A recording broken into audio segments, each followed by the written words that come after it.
તો વાત હવે જામનગરની, જ્યાં જામનગરમાં કોંગ્રેસને ડોર ટુ ડોર પ્રચાર દરમિયાન કડવો અનુભવ થયો છે। પ્રચાર કરવા માટે ગયેલા કોંગ્રેસના ઉમેદવારોને મહિલાએ તતડાવ્યા છે। વોર્ડ નંબર 10માં પ્રચાર કરી રહેલા ઉમેદવારો પર મહિલાઓએ આક્રોશ વ્યક્ત કર્યો છે। કોંગ્રેસ દાદાગીરી કરતી હોવાનો મહિલાનો આક્ષેપ પણ છે। રોષે ભરાયેલી મહિલાએ ઉમેદવાર અને ટીમને હાંકી કાઢ્યા। ઉમેદવાર મહેશ ચૌહાણે હાથ જોડી અને સમજાવવાનો પ્રયત્ન પણ કર્યો। આખી આ સમગ્ર ઘટનાનો વિડીયો સોશિયલ મીડિયા પર વાયરલ થતાની સાથે જ જામનગરના રાજકારણમાં ગરમાવો દેખાયો।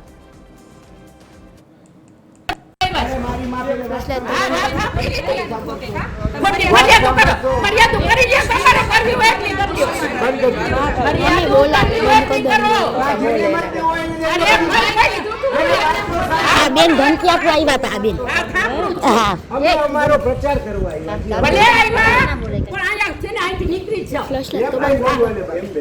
ના તમારી દાદાગીરી બહુ છે કોંગ્રેસની દાદાગીરી છે અને કોંગ્રેસે હું કરી દીધું મફત એના એ કોંગ્રેસ સામુ લે ભાજપ નું લેવા આવે અમે તમારા ભારતો દેવડા ભલે તમે હોય મારા દીકરા જેવડા હોય હું તમને કાઈ બીજું નથી કરો જાઓ જાઓ કરી ગયો જી કરવાય એક ફરિયાદ કરવી તો કરી લે વિડિયો